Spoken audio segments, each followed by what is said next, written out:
Hi, my name is Alex. I have a dog in the room named Sadie. She cries a lot, so if you hear her a lot in this video, I'm sorry. Please bear with her and with me, because it's even worse in person. Cool? Cool. Okay. Today I want to talk about ADHD, the way that it presents, the way that girls have to mask it, the way that even guys have to mask it, the way that criteria is, and the way that I grew up and was diagnosed at like 16 and then stopped and then was re-diagnosed at 19. Fun stuff. So my father has ADHD, my mother has ADHD, and I really started like wanting to make this video because I watched Calvin Guerrero talk about his experience with ADHD and dyslexia. My dad also has dyslexia, except it was kind of reversed. My dad's dyslexia was severe and his ADHD was mild to moderate. So, fun stuff. This disorder was destined to be in my brain. And everyone who has it was destined to have it. Just like blue eyes are a mutation, so is ADHD. And we accept it. ADHD and autism. Let me get that out of the way first so that I kind of have you guys interested in understanding what's going on. ADHD and autism intertwine and overlap in quite a few ways, and this is typically masking, hyperfixation, sensory overload, special interests, and the way that it presents. People can be misdiagnosed.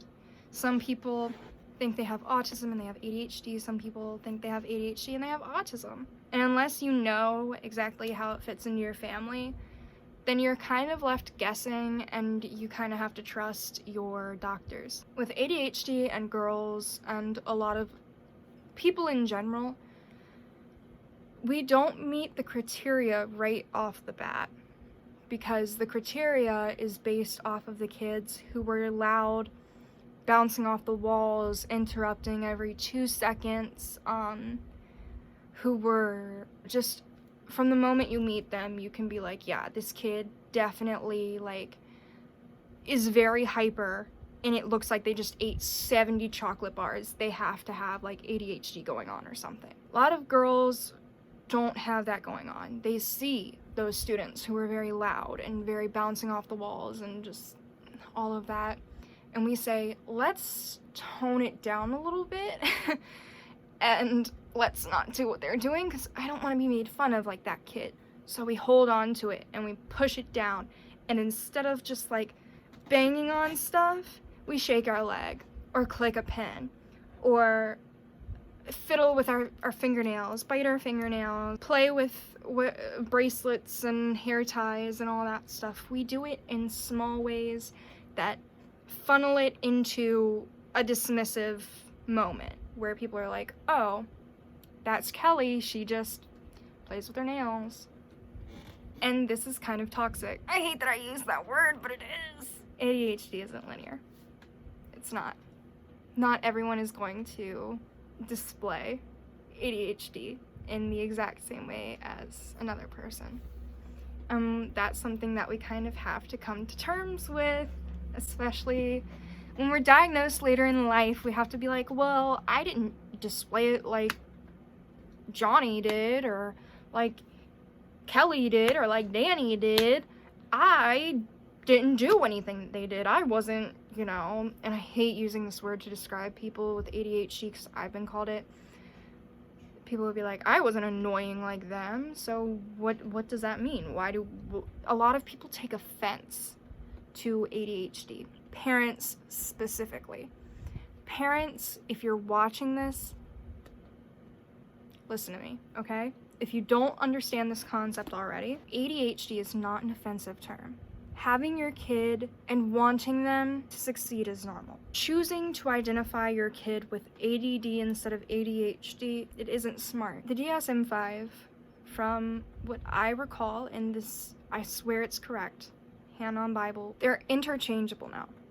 It's ADHD and then there are ADHD subtypes. And if I know how to edit, I'll put something right here with the different kinds of subtypes, how it presents, things like that. But please, understand that you're not saving your kid from anything. You're saving your own ego. So a lot of us will think we don't have it for the longest time.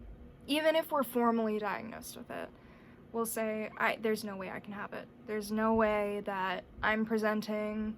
I might be on medication and yeah, it helps, but I don't think this is what I have. And this is normal. It's denial. It's a stage of grief. We're grieving the old us who didn't have the diagnosis, who was just ignorant and blissful over not knowing this. Girls, we show it differently. Guys show it differently. People show differently than other people. Point blank, period. Now, this is a good time to transition into the idea of everyone has ADHD. You're faking it, I'm not. Shut up. Not everyone presents the same way. We've already established this. This whole seeking diagnoses for attention, seeking attention through saying you have certain diagnoses, this is nothing new. A lot of people like to act like this is something new that just happened within the past 2-3 years. It's not. With the awareness of other disorders, people have been talking about it more, and people are starting to identify that this might be what they have or not. It's just a new set of disorders. When I was between the ages of 10, 11, 12, it was depression and anxiety and trigger warning, eating disorders. This really is nothing new. What I will say on this subject is if someone comes to you and says, I think I have ADHD, and you don't know, good.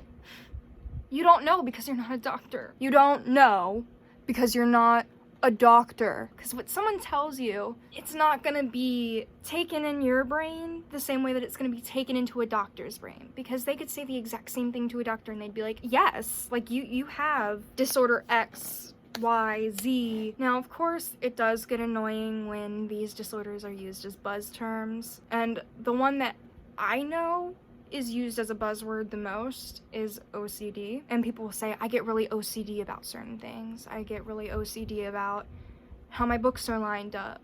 I think that people are trying to use the word obsessive. And with ADHD, I think they're trying to use hyperactivity because they know what the acronym stands for, but they don't know the experience that comes with the acronym. I hope I'm making sense, and I hope I'm not sounding insensitive. Kids are the worst and the best at the same time, because there's ignorance, and ignorance is bliss, but at the same time, kids act like they know everything, and adults act like they know everything, and there are some things that we're just not going to figure out in this lifetime. Cool. Yeah. When it comes to me and being diagnosed later in life, I will never understand what it's like to be a kid on Adderall or Ritalin or Concerta or Vyvanse. I can only say what it was like being a kid who did have that fog of irregular emotions and terrible bouts of what I thought were laziness, but were actually like impossible waves of inability to focus. It's not laziness, it's inability to focus. What I will say is that after finding the right medication for me, which is Adderall, I understood what it was like to feel this much closer to being normal or neurotypical. It felt good to wake up, take a pill, and be able to go about my day feeling like I could focus on what I wanted to focus on. It did, and it still does. I don't know where I would be without medication. This is the reason why I say not to judge people who come to you with self-diagnostics, okay? Because someone doesn't know if medication works for them until they take the medication. Don't give your friends this medication. Don't give it to Joe Schmo on the street, please. That's illegal. And you don't know how their body will react to that medication. You don't know how they'll react to that dosage. Just don't give it to your friends, even if they say, I swear I have it, give me some. This goes for adults too, because I know adults fall for it. And they say, oh, you're an adult, do it, whatever. No, don't do it, okay?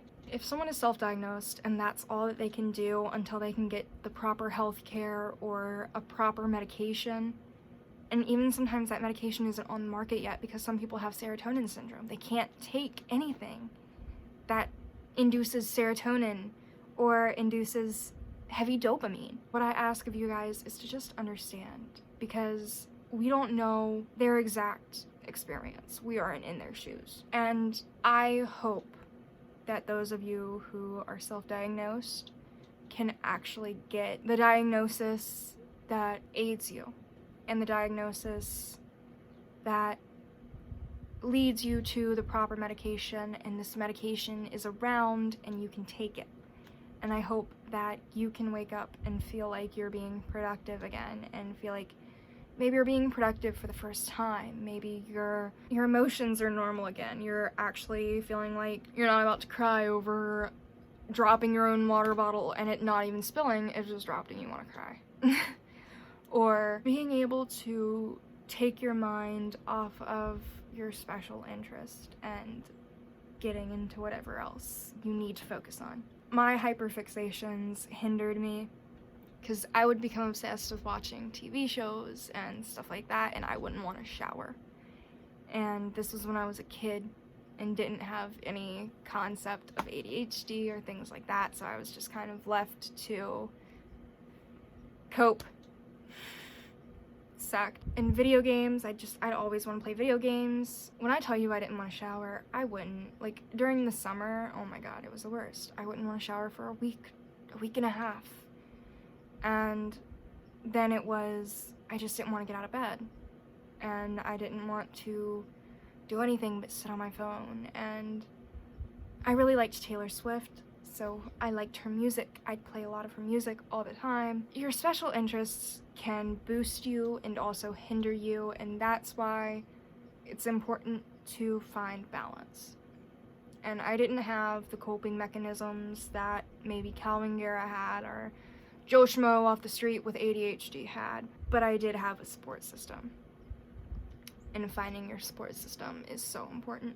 And there are groups online such as Our ADHD, r/ADHD Women, and you can talk about your experience and what's bothering you. And there are people to say, like, I understand what you're talking about. I empathize, I sympathize, I identify with what you're going through, and you're not invalid. And I think that that's so important now, not feeling invalidated and feeling confident in what you have. Because even with a formal diagnosis, sometimes I'm like, no, I'm just being lazy. When in reality, I'm sitting here making this video instead of doing my laundry. So yeah, I hope that this could help someone. And if it did, comment, maybe like the video, I don't know. Hey, so I wanted to add this in.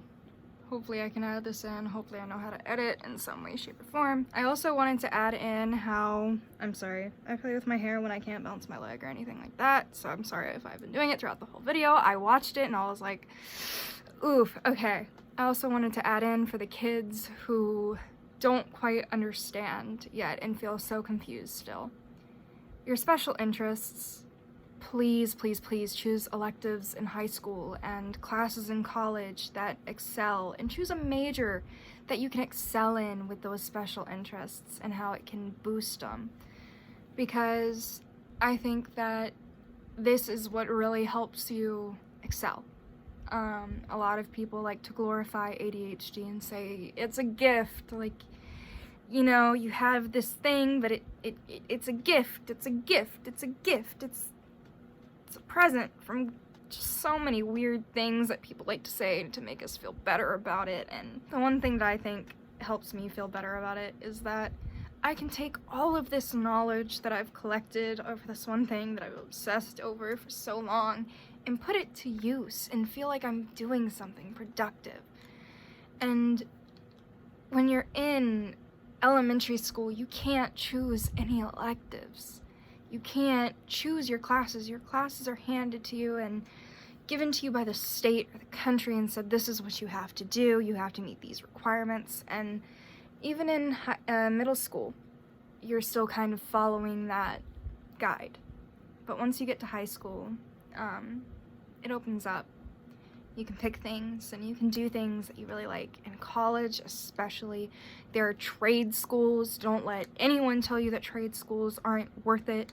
Some people are really into putting wires into things and trying to make lamps out of potatoes, and they end up becoming electricians and making a lot of money off of it. Or they really like Tonka trucks and Legos and all that cool stuff, and they become construction workers or contractors. And some people, like me, really like hair and makeup, and we get obsessed with makeup, and we buy a lot of makeup, and we buy a lot of tools for makeup and hair and all this stuff. We get to go into cosmetology or esthetician work or, freelance makeup artistry and things like that. There is a field for whatever you want. That is what is so promising about life. And I know that ADHD can bring depression and anxiety into your life, and it makes you feel so hopeless. It's the experience of life that makes it worth it. And a lot of people say it's not about the result, it's about the journey, and I know it sounds so cheesy, but it's right. Because once you get to the top of the mountain, you're like, what do I do now? Like, oh gosh, you don't have anything to occupy yourself with.